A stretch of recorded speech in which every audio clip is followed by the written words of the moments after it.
Welcome to a new season of VolleyDons Weekly. I'm your host, JW Kieckhefer, and we're going to visit with head coach Ryan Perrotte coming up here soon. We're going to talk about our 4 matches out in California. We played 3 at UC Santa Barbara and 1 down at UC Irvine.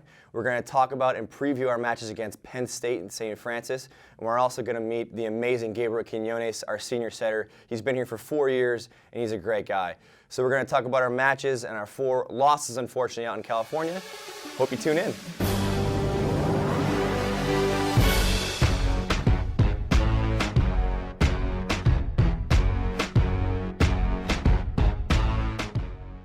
Welcome everyone to the new season of VolleyDons Weekly and a new season of Fort Wayne Men's Volleyball. I'm your host, JW Kieckhefer. We're here with head coach Ryan Perrotte. A quick thank you to our sponsors, Alco, Active Ankle, Asics, Glenbrook Dodge, and the Hyatt Place. Coach Rock, how are you doing today? How are you doing today, Coach? I'm doing all right. How are you? It's good seeing you, sir. It's good seeing you. We always talk to each other down the hall. You know, we don't always get this experience of being in this amazing room today. You don't have to suck up. You've got the job. Well, we played 4 matches out in California last week. We did. We did, actually. We did, and unfortunately, we lost all 4 of them. Unfortunately, we lost all 4 of them. I mean, you can kind of do whatever you'd like to do here. It's your show, right? What a game between Alabama and Clemson for the national title in the rematch. Well, I'm a huge Nick Saban fan. I'm a huge Clemson fan and a huge Alabama fan. What an unbelievable game. This is the best college football game I've ever seen. And I thought last year's championship game was the best I ever saw. This year's was the best championship football game I've ever seen. The tenacity in which those kids play and the energy level that they bring on it was an absolute dynamite. Instant classic, as they're calling it. You know, the fourth quarter probably was the best quarter of football I've seen in a very long time. And the defenses took over for the first 3 quarters, and then all of a sudden the offenses blew up. So you love watching offense in football, but the defense is what wins championships, as they say. Yeah, Bill Walton and I seem to agree that offenses win championships. So it's kind of odd how that works. Offenses win championships, huh? Yes, California. What would you like to talk about California? Well, we played our first match on Tuesday, the 3rd, against UC Irvine, against the Anteaters. We lost, unfortunately, in 4 sets. Didn't really show up in the first set, lost 19-25. Played a better second set. We're up 17-14 in the second set against Irvine, and unfortunately, our L1, our OH1, Tony Price, went down with an injury with a sprained ankle. And we ended up losing that set 20-25. And then had a great match there to finish it out, going 23-25 in the 3rd, taking a set from him. And then again, we kind of just laid an egg in the 4th set. So talk a little about the UC Irvine match and unfortunately losing one of our better players in Tony Price. Well, I knew the first set would be very shaky at UCI. First of all, it's the first match of the year. Irvine had already played. So they got the jitters out of their system immediately. But when you're a young volleyball team, jitters are going to happen in the first set, and I knew that was going to take place. In the second set, I thought we found our rhythm. Our serving got a little bit better, not incrementally better. I thought our passing and our ball control got better, and we commanded and dictated play. It was one of the few times all last week that we actually commanded the play of the game. And it's just unfortunate that Tony Price went down with what they call a lower body injury. That's what they say now in sports, because they don't want to reveal what the injury is, by the way. Because we did have the lead. We were in very good cruise control position and looking to strike and take the second set. And with him, we just became discombobulated. We didn't know right from left, up from down, and we just fell apart. A couple really immature plays that cost us the second set. And you can't have that, whether or not you're young, old, or indifferent. And that cost us the second set. We ended up fighting back, and I liked our resiliency in the 3rd set. I had to make some lineup changes because of Tony's injury. And it was great to see us fight that 3rd set. But when you play from behind, you exert so much energy, and we just could not keep up with Irvine in the 4th set. Yeah, 10 kills from our freshman Pellegrin Vargas, 9 kills from Colton Stone, and actually Tony Price, the 3rd most kills in the team, only playing a set and a half with 6. So that tells you a little bit how much Tony Price meant to our volleyball team, and he's going to mean to our volleyball team moving forward here with 6 kills, the 3rd most kills, only playing a set and a half of volleyball. Well, his hitting percentage is what stood out. He hit .367, I think, before his injury. But he's got presence on the court, and he's a calming influence, but he's also an instigator in terms of emotion. Which is something that I really want our guys to play with his emotions. So it was a big blow, there's no doubt about it. And thankfully, knock on this table wood here, that he should be back relatively soon and it's not a severe injury for him. Yeah, so then we came out not the next day, a couple days later, we went up to UC Santa Barbara for the UCSB Invitational. We got hosted graciously by UCSB and Rick McLaughlin. They did a fantastic job of hosting us in the Thunderdome. And we played our first match at 10 a.m. Pacific time against Long Beach State. And number 4 ranked team in the nation. I think they're ranked number 4 for a reason. They're a pretty good team, had a lot of firepower on the pins, a lot of firepower in the middle. We ended up losing 3-0 to them. But had some bright spots throughout the match. So you want to talk about the Long Beach match pretty quick. And who in the world put this schedule together? Yeah, and by the way, I didn't mention that UC Irvine was number 8 when we played UC Irvine, and we played Long Beach number 4. So we started our season with number 8 UC Irvine and number 4 Long Beach, and it gets worse it doesn't get worse. There's more teams that are good and ranked as we go on here. Yeah, 4 of the top 15 teams ranked to play that right off the bat. Well, Long Beach State going into this week, they'll be the 3rd-ranked team in the nation and a team that made the national semifinals a year ago, loaded with young talent. Athletic talent. TJ DeFalco is a name that you're going to hear across this country. And Kyle Ensing, another individual that you're going to hear across this country play volleyball. Those are 2 of the most talented young volleyball players playing the game today, both sophomores, by the way.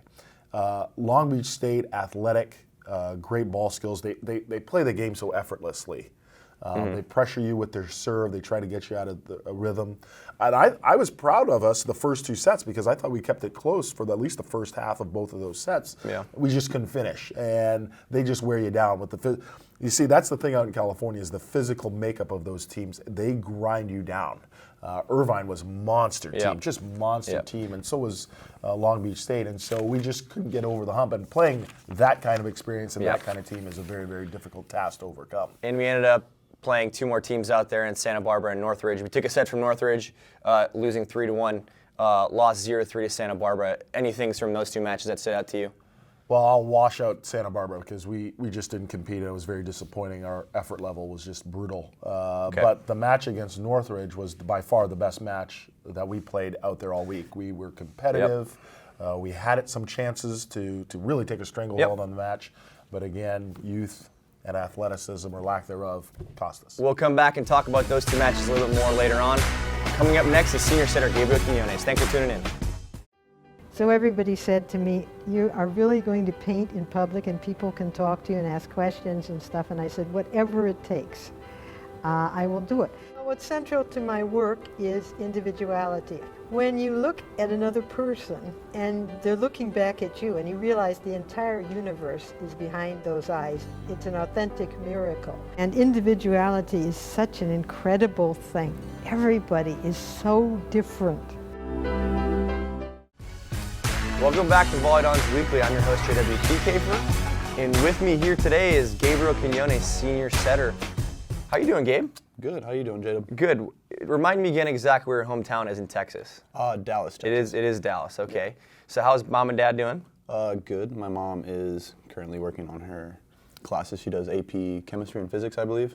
And then my dad just got into the swing of club season, so I'm sure he's going to She's a teacher, correct? Yes, teacher. At a high school? Yes, like prep school. Nice. Yeah.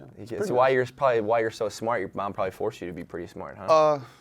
I wouldn't say forced, but I'm sure she reinforced it a lot growing up. Gabe came in with a ton of credit. Do you even know how many credits you came in with as a freshman? 72. 72. So more than a freshman. Were you a sophomore or a junior when you came in? I was a senior by my 2nd year, I think. Yeah. So that'll kind of give you a glimpse into how much he got pushed in his high school career and ended up changing his major from engineering to computer science. Yeah. So he kind of lost a couple of those engineering credits that he had because he went to a magnet school and stuff. But yeah, talk about that experience, about changing majors and why you did so. Well, frankly, I was in class one day and I just couldn't take it. I couldn't imagine doing that for a job. And then I realized that I was paying this institution to have that as my life, and I just couldn't believe that. So I went to Mama Cuz and she switched me out of it, and I like computer science, so I figured I'd try it out, and thankfully it worked out, and I actually like it a lot, so I'm glad that was good. And you're still doing really, really well with the grades and everything's going really well in that. So a very, very bright individual here to my right, and somebody that's really helped our volleyball team from the setting spot and helping one of our young setters grow into a better setter, as well as helping pushing himself to become a better setter. So talk about this weekend, the 4 matches we played out in California. Talk about the team and kind of the transition from year to year, being from kind of a little bit more experience last year to a very, very young roster this year. Yeah, I'm about to say we had a pretty big freshman class last year, but I don't think it really showed on the court that much since we had Luis and Andy playing. So they brought a lot of experience, both All-Americans last year. So they're very good players and very solid. This year, I think it's very different. I think we're a better team, honestly. I think, especially from the offense standpoint, I think everybody has their role and their job, and it's more diversified. Last year, I feel like it was more pushed towards one side. So I think that's going to be a big key for us moving forward. Is especially when teams don't know which hitter to stack up on. Obviously, losing Tony was a big loss. We've been practicing for months. Having him be our L1 and kind of changing that offense up on Michael was it sucked, and it sucked for everybody. But I mean, it happens, and that's something we have to be ready for. I don't think it can't be an excuse. It has to be something that just makes us better. Yeah. Talk about a little bit about the transition you've made over your career from coming in as a setter, moving to the outside hitting spot, now moving back over to the setter spot, something that's kind of really challenged you just to be a really good all-around volleyball player. And I think it's really made you and the team better from an offensive standpoint, both you as a setter, but also being able to push Michael and talk about different systems and different ways to approach the game. Yeah. Well, growing up, I just played everything. Like my dad, coaching, that was his philosophy. I think he was really into the 90s player. We had to play all around and just play volleyball as a whole. And growing up, all my brothers, we had our specialized position, but we could all play anything. And I'm glad I got to use it in college. When my sophomore year, we needed an outside, and I got to play it, and it was fun. And then I got to switch back to setter, which is by far my favorite position. Having Michael there, Michael is a very athletic person. I think his volleyball IQ is something that can definitely grow. That's something it's actually been really fun kind of working with him. It's kind of like how we used to have Omar and Jordan, that whole dynamic they had. Jordan was super brainy, and Omar was just awesome at volleyball, and then when they mixed together, it was awesome. So we're still kind of trying to find our mojo, but it's definitely a team effort, which is fun. He's my roommate. He's like a little brother to me, so it's always fun. Yeah. Talk a little bit about the setting construct of this volleyball team. We're really young, but we have some really nice pieces. It's different, like you said, from in years past, where we kind of really wanted to funnel the ball to Andy and try to find ways to get Andy the ball. Talk a little bit about our offense and how it's changed this year with the different pieces that we have. Right. Well, this year I think one of the big changes we made is we went with a really fast offense.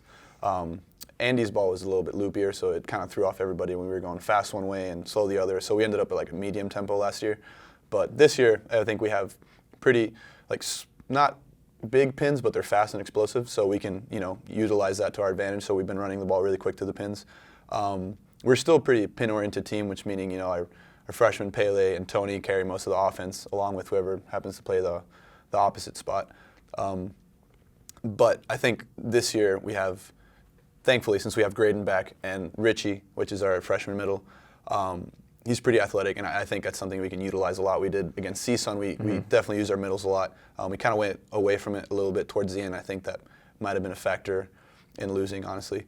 But I think every game we've kind of included them more in the offense, and I think that's going to be a really big key, especially for when Tony coming back. When we have established middles, that means our pins are open, and if our pins are our strength, then we're just opening up our strength. So yeah, it's a lot of options. So it's good. It's really fun to set this team, honestly. And you talked about some of the young guys in Pele and Richie, and they've and they've kind of been thrown into the fire, if you will, fed to the wolves, and all those definitely. Kind of terms. Talk about just them as volleyball players and them how they fit into this volleyball team, because a lot of the fans out there haven't seen them play yet. So talk a little bit about them. Well, so we have 2 freshmen that started this weekend or this past weekend. We had Pellegrin Vargas or Pellegrin, I don't know how you say it in the English way. Pellegrin, sorry. Gabe is also Puerto Rican. He's from Texas, but he was born in Puerto Rico. So somebody that's really helped Pele in his transition from being from Puerto Rico into the States has been Gabe being able to speak the language and kind of the culture vibes. Yeah, it's like a world within a world when we play. But yeah. But I mean, Pele, he's had a lot of experience. His team won like the National Cup in Puerto Rico, so you know, he's no stranger to being at those levels. He's played with the junior national team, so I mean, he's a very experienced player. He's really, really high volleyball IQ. It was kind of sucked for him, honestly, because when Tony went down, he kind of became the principal offense, and you know, that's first game in college, and he's already, you know, kind of the star. So I mean, that's definitely. And I talked to him, you know, when we were in California about that, and I mean, like I was frank with him. I was like, dude, like you're it right now. Like we need you to play, not good, not great, like amazing, or we're not going to be, you know, beating anybody. And you know, he didn't back down from that. He took it as a challenge, and he liked it. You know, I think he rises to the occasions. He's that kind of player. And then we have Richie, Richie is just a phenomenon. He's been playing for like 2 years, like literally. Yeah, only a couple years. Yeah, he was like a quarterback and like I don't even know, basketball. Starting quarterback for his high school team in a massive high school in Florida too. Yeah, by the way. exactly. It wasn't a small high school that he started for. Yeah, I know. He was being looked at for Division I like football like spots, and I don't know how he ended up playing volleyball, but I'm really thankful he did. But I mean, that kind of player, it's fun playing with him because he's really coachable, and I mean, I'm not really a coach, but I can tell him like, hey, you're doing this way. You should do it this you're way. one of our You're a coach on the floor for all intents and reasons because you're one of our captains, and you have been for a while now with the last couple of years in these volleyball teams. Right, and I mean, he's just a coachable kid. You know, you can tell him, and like his attitude's always good, and he never takes it like negatively, and he's somebody you can tell him like, hey, your hips have to go this way, and like the next play he's already trying to do it.